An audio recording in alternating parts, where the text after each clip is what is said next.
So kick back and listen, it'll make you grin. Every Wednesday night at 9 p.m. Central Standard Time.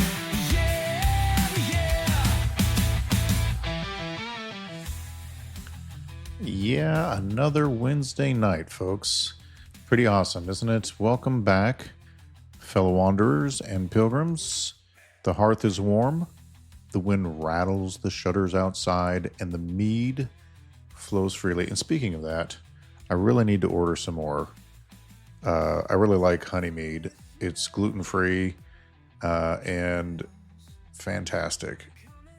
And so anyway, welcome. Pilgrimsgrey Chronicles. Welcome to the inn. Robert Clark, your host.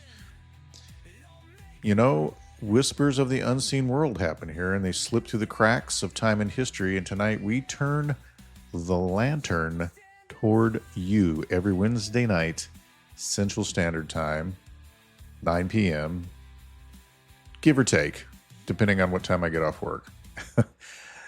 And, you know, we get to look at, your thoughts, your questions, and any curiosities you happen to bring to the inn and throw our way. And from the strange tales you often uncover to the mysteries that keep you awake at night and the challenges to what the world tells us, tonight we're just looking at what you've got, lantern in hand, to sift through the fog. We'll answer your emails, your comments, discoveries with the same scrutiny and dry humor and prophetic eye you have come to expect. So just settle in and refill your mugs and listen closely, because the road that goes ever on has many forks, and tonight we get to sit down together and go over it. And we will start just right off with your comments, because I'm not gonna lie, I'm pretty tired, pretty beat. My job sometimes really kicks me in the teeth. So I have no idea why I have a map of Tartaria up. But yeah, it's there and looking right at me as I look at it. And I wanted to get right to your comments because I appreciate the time and effort anybody takes to watch a video, let alone taking the time to comment on it afterwards. Words cannot express how thankful and humbled I am that people take the time to do that, whether you are in agreement with what I'm saying or even if you think I'm full of crap. Either way, I still appreciate the time and effort, because most people, you can't keep a person's attention for more than 3 seconds. We often complain, don't we, about how, oh, well, they used a bait and switch thing, or they just did that for clicks, or, that headline is misleading and it drew me in. Well, guess what? That happens because people know that that's how you are. We all are. We have this tendency to be drawn to it. So of course they're going to use it. I try never to do that here. I will use keywords to get views, but the key words I'm using are always within the context of the show that I'm using. I try not to sensationalize or over sensationalize, but to some degree, you don't just want to hand somebody a big platter of beige, right? Because you won't watch, you won't look, and you won't get the information. But at the same time, I don't want to be manipulative and lie like so many do, and give you this big headline thing, and then you look and you're like, well, they just suckered me in. So, but just know this: the whole reason all those things exist is because you've asked for it, because you won't watch stuff that takes time to be critical and think about. Now, I'm not necessarily talking about this audience. Because if you're listening to a full show here, it's because you are completely capable of critical thought and thinking and reasoning things out, whether you're agreeing with what I'm saying or you're not agreeing. And I would never expect a person listening to the show to completely agree with everything I say. I don't agree with hardly anybody out there, everything they say either. That's just the way things are. But hopefully you enjoy the information that we present. And I do really enjoy Wednesday night taking the time to bring it right back to you, folks out there, you, and your comments and the things that you're sending me. Um, because that's what it's all about. This isn't about me, it's about you. I'm just a guy just like you who is looking at the world and investigating it. And I do a lot of reading, which apparently must be a lost art. I never see anybody with a book in their hands anymore. I've got books all over the place. And not just books, but I read, and I even stuff online. I plenty of places I study. When I search for things, seldom do I ever use Google. Sometimes I do, but I'll compare it to something like Yandex. Although I think Yandex is getting compromised too, so I don't know what I'm going to start using now. If you have any tips or tricks of the trade or something to get to research materials and stuff like that that aren't, going to be tilted towards one direction, because we all know by now that that's what Google does, right? The first 100 hits you get are going to be slanted towards the narrative that they want. And it's just the way it is. It's been that way heavily since 2020. It was that way before it. I'm just saying that they've perfected the art. So if you want to find out about something that's coming up, like, are they trying to do 2020 again? The last place you're going to want to look is Google, unless you're wanting to get an idea of what false narrative they're putting out there. If that's what you're interested in, just look at the first 100 hits that you get off of Google, because that's the narrative they're going to be trying to, cram down your throat. So I said comments right away, so let's get right to it. I just wanted to take the first part of the show and just to give you all a thanks. And I apologize, I still haven't got the Facebook thing done. I still haven't done a Patreon thing or patron, whatever it is. I just haven't had time. And I will, I mean, I'm running the show. The show is me. Aside from my wife sometimes bouncing ideas off of me or whatever, I'm having to produce and do it all. So like, you see me on camera now, and I'll record everything, but then I got to go back and produce and make things this way or that way, or do certain sound things, compress things to get certain things at volume, and anyway, before it ever gets uploaded to you, so that you're getting decent sound that you can listen to. One thing I'm working on is I've noticed that for some reason the microphone that I've got is supposed to cut out background fan noise, and it hasn't been doing that. And so sometimes I've got a monster of a laptop, by the way, and it has some pretty noisy fans at times, and I apologize for that.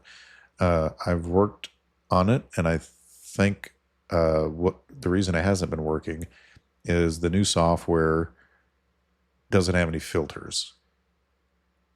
And so what I'm having to do is run my microphone software in the background while also operating this program to get rid of that sound. So hopefully you won't notice any fan sound tonight. I think my last upload I did, I could hear it at the beginning of the show. I was like, dang it, I can't get rid of the hiss without also compromising other sound quality.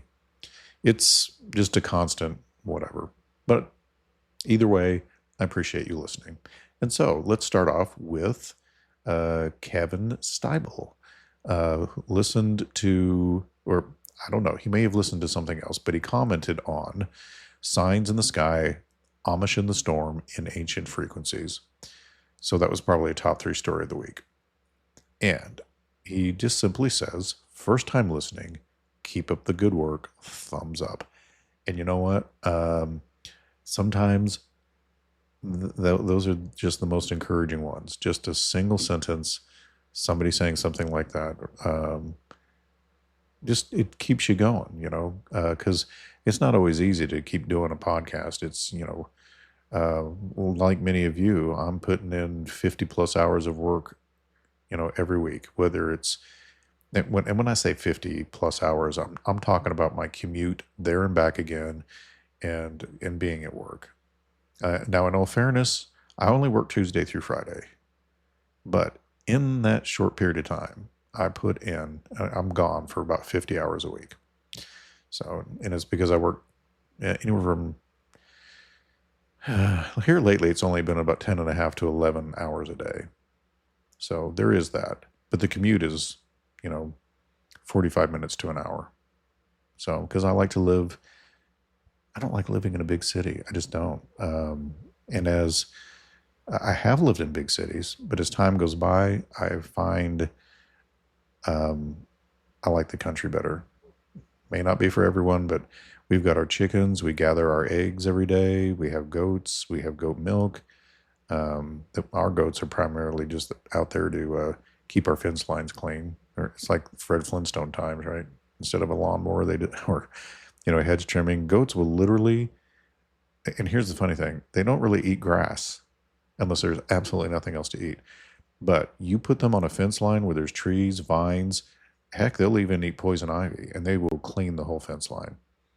Ask anybody who has goats. They ignore grass. They'll eat clover and they'll eat the weeds in the grass, but they won't eat tall grass and typically they won't eat grass. They'll eat all the leaves and other plant life, but they won't. I don't know why that is, but it is what it is.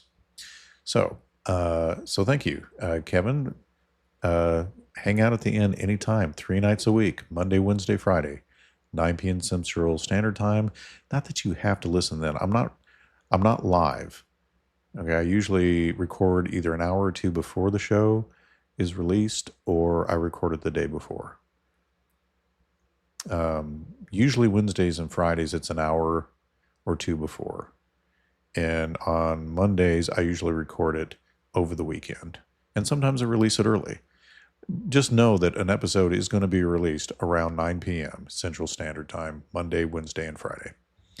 Okay, so Leroy Brown, welcome back, Leroy. Always good to have you at the end. So his comment is on the Gaza Starvation Deception, Epstein Elite Network, and Hidden Truth video. And he says, Israel-Hamas peace. When October 7th happened, it smelled and looked like a false flag. And now we have evidence it was. I definitely think it was. Anyway, so he says, what you reported here is probably also true. So it also looks like two evil groups doing unimaginable evil to co-opt Western support, mainly from the U.S. So why are we taking the bait? Just let them duke it out and don't engage. At the very least, they may cease their evil ways in trying to win our support, and at most, we're containing the conflict and not fanning the flames of World War III. I think they suckered us, mainly Christians, in a false dichotomy of Israel versus Hamas/Islam, instead of realizing we have other options. Blessed are the peacemakers, for they shall be called the children of God. As long as we are arguing for either Israel or Gazans, is that what they're called, Gazans? If not, what a clever term, Gazans. We are arguing for evil to reign, and at the very least, we should demand that the gospel is allowed to be preached in Israel for all the support we've been giving. Otherwise, we're supporting people that will still perish even if they win this conflict. Well, I certainly agree with that. However, I would just say to you that most of what you're seeing in the mainstream news is all smoke and mirrors anyway, and is a narrative they want you to believe. I think the powers that be manipulate the rulers of this day and age. It's why October 7th was likely a false flag. And when we say false flag here, folks, in no way am I saying that it's just nothing but crisis actors and things of that nature. A false flag can mean that people die. I mean, look at, there's been plenty of examples of this where the governments of our world are willing to kill their own citizens to achieve a narrative and what they want. 9/11 is a good example of that. Gulf of Tonkin's a good example of that. Almost every war we've gotten into has involved one, including Pearl Harbor. We could go on and on and on about it, but I really feel like most of this is all false flag stuff to achieve some other objective that we'll never quite know. Other than I think they are still pushing for their World War III, because I don't think that the Albert Pike letters are fakes. I think they brought about World War One and Two, and they're still attempting to get the Israeli versus the Muslim world war going.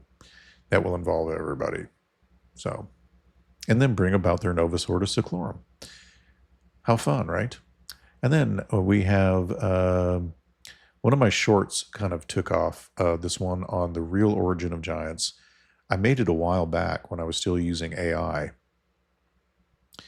for the voice when I was first getting started because it's all I had time to do. And so this one was called The Real Origin of Giants, Forgotten Evidence from Ancient Texts. Watch here. And some comments on that. One from Edward Rapudu. We'll just call you Edward. And it's just simply a wow. Which is great. Thank you. I'll take that as a compliment since there's a heart involved with it. And yes, it's an interesting 40-second clip that basically gives you a very brief introduction into Genesis chapter 6 and Enoch chapter 6, where we are dealing with watchers or rebellious angels and their attempt to steal the birthright from humanity, because we have an ongoing seed war. Normal humans that love God versus those who wish to supplant us and rebuild this earth in their own image. They tried it before the flood. And if you'd listened to our Monday night video, I tried to explain that not only did they do it before the flood, they keep trying to reestablish their golden age they had before the flood over and over and over again.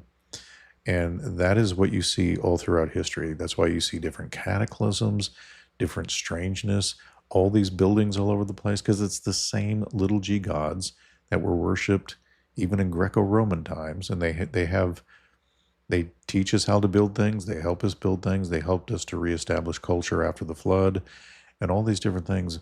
And you would think, oh, well, that's such a good thing. They're trying to reestablish. No. It's not a good thing, because all they're doing is establishing a false sense of trust so that they can screw you over later. You can still see them doing the same thing with our news media, working within our government, the whole bit. The whole idea of the news media was to establish trust between them and us, so then they could front any narrative they want and you'll believe it. I mean, we all still go to the number 3 leading cause of death in the country every time we have a sniffle. And yet it's the 3rd leading cause of why you die. Way too much trust in the medical profession. They don't know everything. And it's clear. Look, frankly, I think if you were to include all the things that ought to be included in it, they would be the number 1 leading cause of death. And I'm not necessarily blaming doctors. This is what they're taught and programmed to learn in the universities. It's the people way above it all. The same people during 2020, we were all being forced to wear face diapers and all these other things. Not by your boss necessarily, though I still think way more people should have stood up against this and fought against it. Even if you didn't really know why they were doing it. The people way up at the top really knew why they were doing it. It was a test run for when they're even more tyrannical later, probably prior to 2030. I'm watching things that are going on, and I may do a show on it, but I'm watching things that are going on prior to 2030, and I think they're going to pull something similar again. That's what it looks like. So, on this same video, we have a Matthew Jones who says, wow, why was the Book of Enoch so incredibly important to ban from the Bible? What did they want to keep hidden? Which church was it that wanted this to happen? Well, first of all, there were plenty of other books that weren't considered canon, but I would tell you this. The Eastern Orthodox churches never took Enoch. I should say First Enoch, which is the Book of the Watchers, because there's 3 or 4 books of Enoch. But the primary one that you're all familiar with, that has the story of the angels and so on, is First Enoch. And it was never removed from Eastern Orthodox Bibles. I have a copy of the Septuagint, and there's other books like Jasher, Jubilee, the Assumption of Moses. So there's lots of other things. I would first establish yourself with the 66 canonical books of the Bible first, and then read the other ones, because it's kind of like reading a commentary to whereas the 66 books that are canonical are what God wanted you to know, but the other ones, like the Book of Enoch and some other things, can help you to get to the finer details of some of the things that went on. Does that make sense to you? And as far as what and who, I mean, we could go into that, but more importantly, I would still say study your 66 books. And then if you want to get a copy of the Book of Enoch, go out and do it. I'll put, in this video, I will put in the description or in the product area a number of copies of the Book of Enoch and maybe the Book of Giants. So if you want to get yourself a copy, you can get a copy, and I'll get a commission off of it, but it won't change the price of the book. It won't be higher because you're buying it from me. It'd still be the same price. It's just because I'm putting it on my channel, it will, I wind up getting like anywhere from 7 to 20%. But at least you'll get a good copy, because I'm not going to put out a copy up here that's not any good. So I'll put one up there. So if you're interested in getting a copy of it, you can get a copy of the Book of Enoch. And then another comment on it. Gemini Fredericks 6016 says, could that not imply that there are descendants of them, trace amounts of their very beings in some of us, hence the connections of everything? Yeah, well, there probably are. I would say, there's so much I could say about this. I mean, many Jews who take their stuff seriously consider all Gentiles Edomites, who were descendants of the line of Cain, which many were giants and many of them were, and this is post-flood. So I would say there could be some of that, but I think the ones that are more pure and are likely more active with not only one another, but with their parentage or fallen angels, they're probably old people who are involved in secret societies and helping to run the show. And you're never going to know who they are. They have trillions of dollars, right? Trillions. And but you don't know their family names, because they don't reveal them. They work in and through family names that you do know, who have trillions, and people you know, like Soros. But the people who control Soros, you'll never know their names. But they're there. And I think they just work in connection with our enemies, both spiritual and physical. All right, so on the Shroud of Turin, the advertisement at the beginning is annoying, and your delivery is a bit slow. Other than that, it's great. Yeah, I'm really, I do think about my delivery. I really do. I've had different people tell me I need to slow down, and you're one of the first to tell me that it's too slow.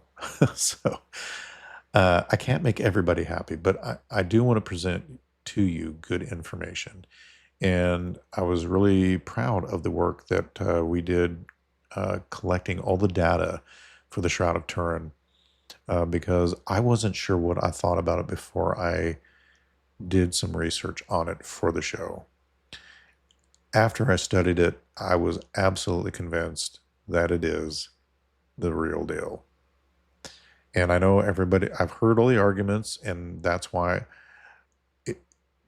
before anybody says anything, I would highly recommend you watch The Shroud of Turin, Real Proof of Jesus Resurrection, in its entirety, the entire video, because I've already heard the top three arguments. He was, a beaten beyond human recognition, wasn't recognizable, a beard ripped out. Oh gosh, what else does everybody say? It was discredited, and all the. I explain in the video why none of that. Well, basically, I cover why those aren't good arguments. I mean, it seems pretty clear that what happened there happened within a 40 millisecond flash of light that left a 3D image, photo negative, within the material of that cloth. And there's so much more evidence than just that. It's what the cloth is made out of, the pollen that's contained in it. There's a ton of evidence I didn't even know about.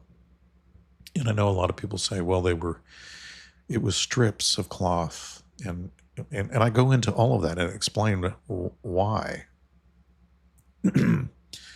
All of those common arguments are just surface level arguments. Once you dig and you discover all the evidence behind it, then you won't make those arguments anymore. Okay, so another one on the giant short video says, I did a project in high school that touched on the Nephilim. In a bazillion years, I never would have pictured them this way. Well, Kelly Marion Chuddick, $59.99. First of all, thanks for commenting and visiting us at Pilgrims Grey Inn, the Pilgrims Grey Chronicles. We appreciate it. You're welcome to come anytime and hang out with us every Monday, Wednesday, and Friday. When I first learned about all this, I wouldn't have either. And I don't think, I just use some images. It's just a video. But I would say that based off of descriptions of them from ancient literature, some of them were very massive and broad. Others would have been just more men of great renown, like Hercules. But they were all different than normal humans. Many of them were giants. That's why it talks about so many giants. Some of them were massive giants. Some of them were just, maybe 8 to 12 feet tall. Others may have been in excess of 20 to 30 feet tall. And some people claim like the Titans were massive, like, humongous giants. And so they are the things of literature in the past, that walked among us one time before the flood and even after it. It's what Caleb and Joshua fought to win over the land of Israel, giants. And not just normal giants, but these half human, half angel, and by this time after the flood, diluted bloodlines were still capable of doing insane things like shape-shifting. It's one of the reasons that every man, woman, child, and beast was to be slain when they took the land over, so that you wouldn't have them escaping by shifting shape into livestock to get away, that kind of a thing. It could also be that because much of what the rebellious angels engage in is genetic tampering with God's creation, we don't know that their livestock was even healthy to eat. I mean, look at the kind of garbage they try to feed us today. They're constantly editing and changing and using CRISPR to change the DNA of things. And I'm not so sure that's good for our bodies. In fact, I think it's probably terrible for it. All right, and then we have this end time signs are converging fast, temple red heifers, CBDCs, and AI. And this is from Escapegoat, Escapegoat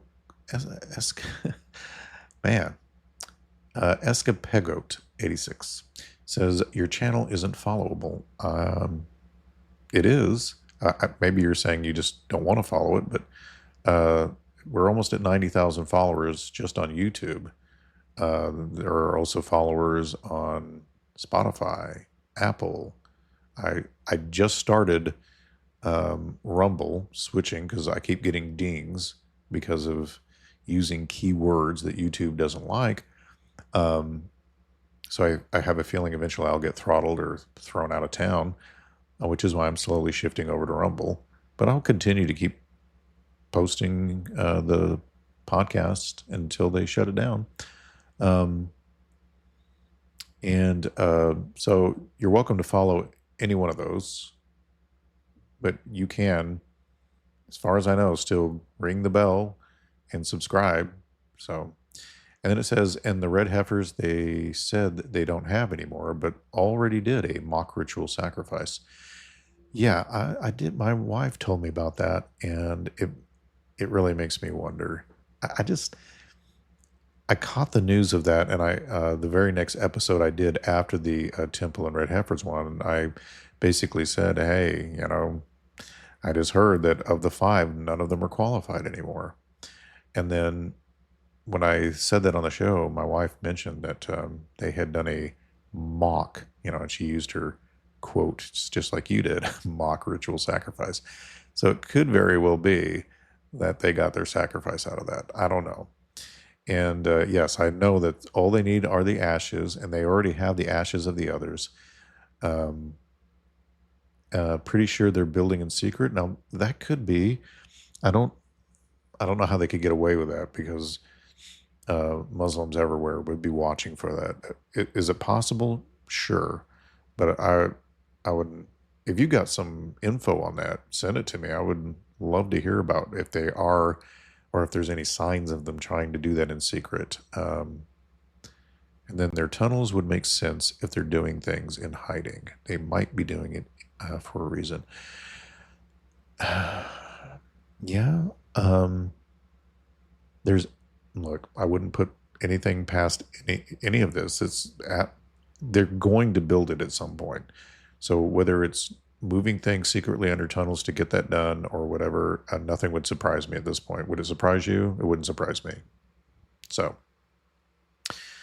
and then our most recent one, if it's not Satan's little season, then what is it? Ivan, welcome back. Says, great episode. Thank you for covering.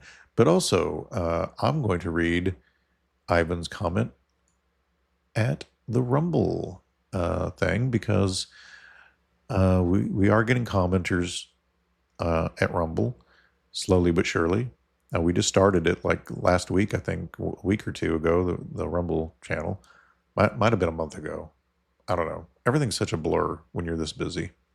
So Ivan says, hey, Robert, thanks for the shout out. Appreciate it. And I'm so excited to see this review and future ones as well. I see there is a premiere on the Humanly Curious channel for tomorrow for the 2nd episode. So I look forward to you going through that one as well. Oh, and I will, Ivan. Only 20 minutes in watching this episode, and I'm so impressed with your wording and logic. So far, nothing nasty was said. Yeah, I try not to be. Look, I don't want to be a douchebag about this kind of stuff. I just want to make sure things are correct. So I can be a little snarky, but it's just for good humor, really. These are brothers in Christ. I love them. I just think they're mistaken about this. I just do. And it concerns me because there's lots of room for deception for those people to be deceived, which I explain in almost every video I do about it. And he continues, I like MLB's channel too. And by MLB, it's My Lunchbox, which is a great podcast. You have to pay for most of the videos because it's behind a paywall, but it's worth listening to. It's really good stuff. I love his delivery, and I love his sense of humor. There's a few other ones worth checking out as well. Perhaps another time I'll share one or two. Right. Time to get back into the episode. Well, thank you for your enthusiasm and keep at it, Ivan. I really appreciate it. I need to give regular viewers like yourself at some point, just send you a free shirt or something. You and Rebecca at the very least. And Anne, who gave me the Damascus is still a city. I've used that ever since, thanks to her. And I really appreciate her sending that in.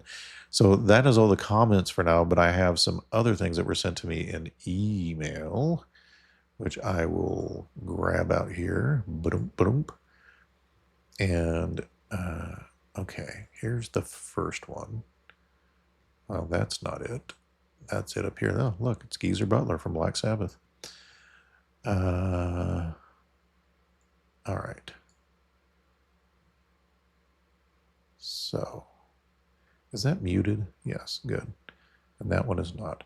All right, so this is a video dealing with true Earth or biblical cosmology, and these are cables under the water through which 95+% of, or roughly 90% of our comms all come through this, not satellites. So let's go ahead and give this a listen. This was sent in, and I mean, it's interesting. It's worth listening to, and you listen because I don't want to influence you in any way, shape, or form other than just let you listen and see what you think about it. Oh, I guess I should probably... Okay, yeah, there we go. Boom. Here or here to here. You might ask, why is that important? Here's why. The reason you will never see these cables connected is because look how far the distance is from 1 to 2 and 2 to 3, and the vast distance from 1 to 3. But Ryan, what about these cables here? Oh yeah, you mean the short distance right here? But you might ask yourself, Ryan, why is that important? Over 99% of the world's internet traffic, including international phone calls and data transfers, rely on cables. Not satellites, cables. Y'all, pull up any map of sea cables and you will see that none of these touch. Because we live on a flat, geocentric plane, just like the Word of God says. In Revelations 29, and they, talking about the angels, went up on the breadth of the earth. What is that? That is Strong's G4114. Breadth meaning plateaus, has a root word, breadth, suggesting great extent. Let's look up this root word plateaus. G4116. G4116 says plateaus, spread out flat. Spread out flat. The Bible is true and you have been deceived your entire life. It's time to wake up, repent of your sins, and know that Jesus Christ is the only one that is truth. And his word shall not pass away. Heaven and earth shall pass away, but the Bible, the word of God, shall never pass away. And he knew how short his time left was. Others, however, weren't convinced. Alrighty. Well, that was an interesting word study. I don't know that that was a super strong argument for that. I mean, I do believe in a biblical cosmology, but I think if you were just to look at that one line of reasoning alone, I don't think that would be persuasive to anybody who's already been, taught their whole life about heliocentrism. They would just look at it and say, well, satellites have other uses other than just whatever. But, even though most people might believe that satellites have to do with internet and so on and so forth, that doesn't mean they do. So I don't know. Although I do agree with him about the Word of God. So there's that. All right. I thought this was kind of interesting. I kind of like this Dr. James tour. Some of the things he says, and this has to do with creation and stuff. So let's check this out. Oops. Come on, Rob. Robots out of silicon and plastic and rubber and wires. Why don't we just build robots out of molecules? Like we're built. I mean, we have all these ubiquitous examples that we can do this. Why don't we just build out of molecules? It apparently works. Because we have no clue how to take molecules from a flask and build one of us. No clue. So we rather build it out of silicon and all these other materials and just kind of make it look like one of us. There's a reason for this. Molecules are like the hardest thing that you could think of to build sophisticated structure out of. How does all this come about? Even in the simplest of life forms, you go, wow, this thing is amazing. There is a reason why we build robots. All right. Well, I found that interesting because we're always trying to make ourselves like God and creators, just like the rebellious angels, it seems like. And we don't know what we're doing, really. And maybe one day we will, and I think God will give us that knowledge himself. But in our current state, it probably would not be prudent for us to have that level of knowledge. It may be why these civilizations keep going down. A combination of either God, judging it like he did at Babel, which we were openly rebelling against him. He had told us to fill the earth, multiply, spread out, and we all gathered in one spot on the plain of Shinar, right? And yeah. So this next one has to do with this curious cave structure in India, and I found it fascinating, even though this gentleman, in my personal taste, has a terrible haircut. But that's besides the point. Just kidding. If you're this guy and you happen to be watching my channel, more power to your hair. It's great. Here we go. Bar caves in India, and according to our fake history purported by the Matrix, this was all carved out by hammer and chisel. This solid granite, about 20 times smoother to the touch than today's day and age. This is what these structures look like, and they are designed very specifically to resonate and reverberate sound. Any sound made in these chambers can reverberate for up to 62 seconds. Listen to this.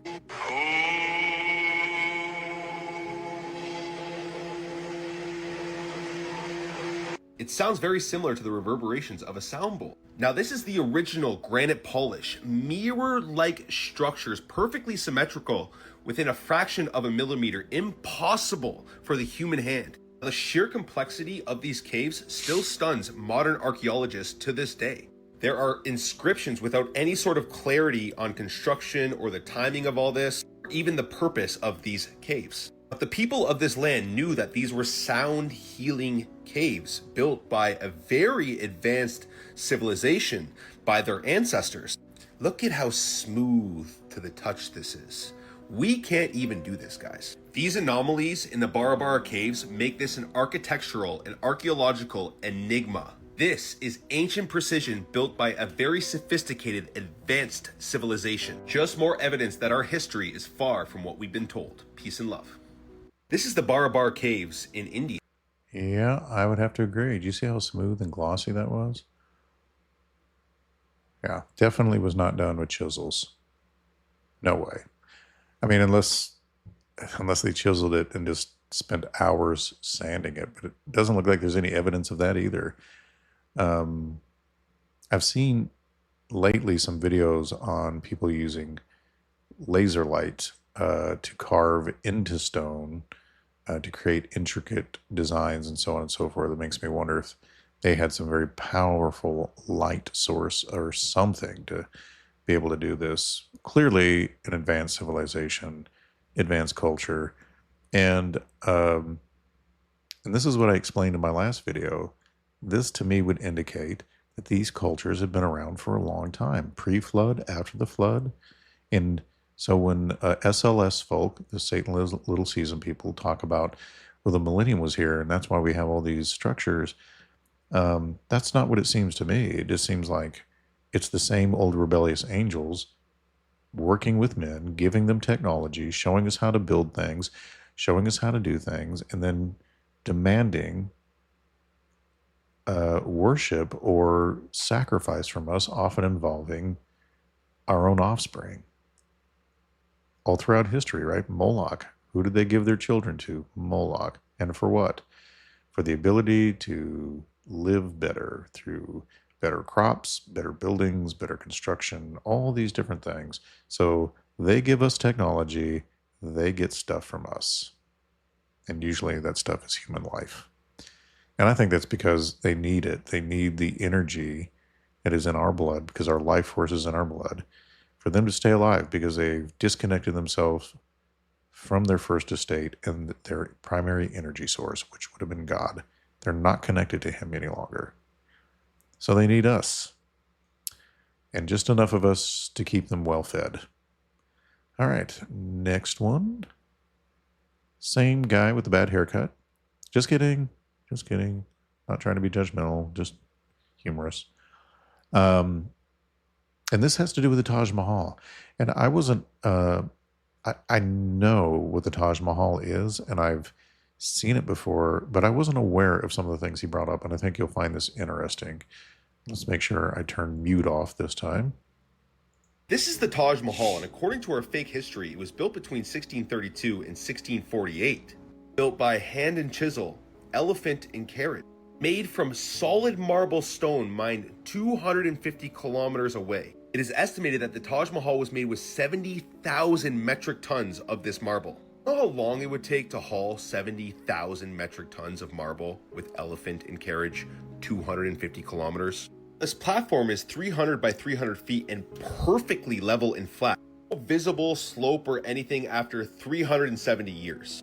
This absolute masterpiece was also made with other precious stones, such as jade, quartz crystal, amethyst, and turquoise. These precious stones had to come from places such as Iran, China, and possibly even Brazil, which begs the question, how? These people were primitive and they had no connection with the outer world. How are they getting these precious stones?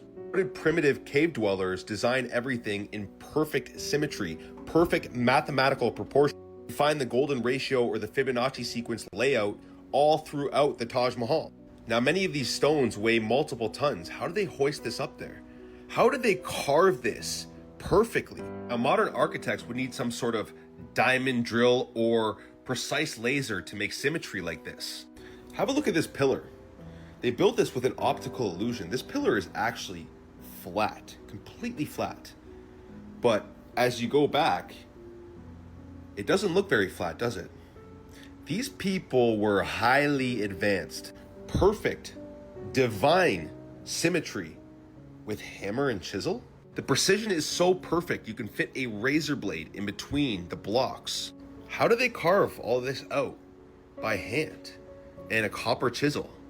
Marble, solid marble, and other gemstones. Do you truly believe that our history is what they tell us? Can you actually see something like this and believe that these people were primitive, that they were cave dwellers, that they had no advanced technology at all? This building actually changes color at different parts of the day. Every single corner of the Taj Mahal is perfectly symmetrical to a fraction of an inch. How is that even possible? We're supposed to believe that a primitive civilization was able to fit marble blocks so perfectly, and also precious gemstones that you can fit a razor blade in between. That they were able to create perfect symmetry and geometry throughout the entire complex. That they were able to align this building perfectly to sunrise and sunset. That somehow the full moon lit up the inside and make it glow. If you haven't quite got the picture by now, our history is far from what we've been told. It's far from what you think. These people were highly, highly advanced. It's no wonder why the Taj Mahal is one of the 7 wonders of the world. And the real truth to everything is found within us all. Peace and love. Well, yeah. That is, it's pretty clear that there was an advanced civilization. And it's pretty interesting. All right, and this one is a bit of a longer video, and I think I'm going to save it because I got to wrap things up here because it's getting late. So I'm going to skip this one. Sorry, whoever sent it in. Maybe I'll use it next Wednesday. And I wanted to end with an amusing joke that somebody sent in because this is pretty funny. And I did not expect it. And probably you won't either. So enjoy this and then we'll play out. Oops. Thank you. So there's a story about a couple from Minnesota, and they were experiencing a very cold and dreary winter, and so they decided, well, why don't we come down to Florida to experience some good weather? And they said, well, why don't we see if we can stay at the hotel where we honeymooned 20 years earlier? So they made the arrangements. The only little hiccup was the fact that they couldn't get on the same flight. And so they agreed that the husband was going to travel down to Florida on Thursday, and then on the next day, on Friday, the wife would follow. And so the husband arrives safely, he goes to the hotel, he checks in, and he decides to send his wife an email, letting her know that he arrived safely. Well, he inadvertently made a very small mistake. He left out a letter in her email address. So this email went to somebody else. Now, the recipient of the email was a woman in Houston, Texas, who earlier that morning had buried her husband. Her husband was a minister. And in the evening, she said, well, let me check my email because I'm expecting that some friends and family who were not able to attend the funeral might be sending me some words of condolence and encouragement. Well, needless to say, when she opened up the first email, she fainted.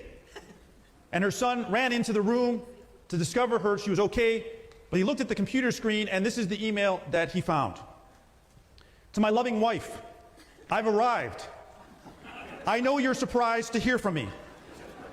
They have computers here now, and you are allowed to send emails to your loved ones. I've just arrived and been checked in. I see that everything has been prepared for your arrival tomorrow. Looking forward to seeing you then. Hope your journey is as uneventful as mine was. P.S. It sure is hot down here. And there you have it. I thought that was hilarious.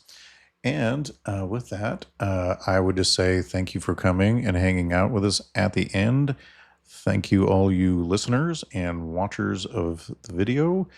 And please, if you are a first-time listener, first of all, welcome. And we appreciate every new listener who comes in here. And if you could, whether you're a first-time listener or you're somebody who is listened a few times, whatever, make sure to subscribe so you don't miss upcoming episodes, because we have 3 that come out every week. Every Monday we do a long form study on something. Every Wednesday night is your emails, and I try to read them all. And I share many on the show. So if you have something great you'd like others to hear or whatever, please email us, or you can comment on a video. I try to bring those up too. Our email, if you want to send something in, is always in the show description, but many people don't check the description, but it's pilgrimsgrey@gmail.com, and it's GREY and PILGRIMS. And it's all one word, pilgrimsgrey@gmail.com. Anyway, Godspeed to all of you, and I hope the rest of your week is as awesome as the first half of the week.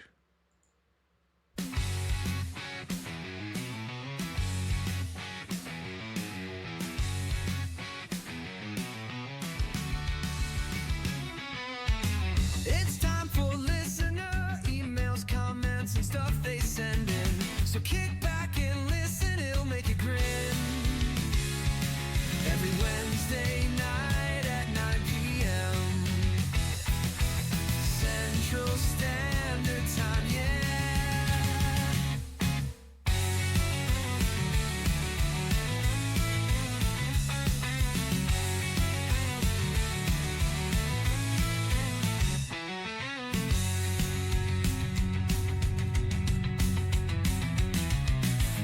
Central Standard Time, yeah.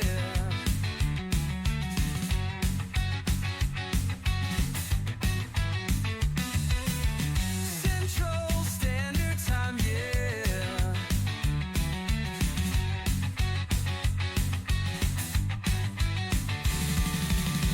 It's time for listener emails, comments, and stuff they send in. So kick back and listen, it'll make you grin.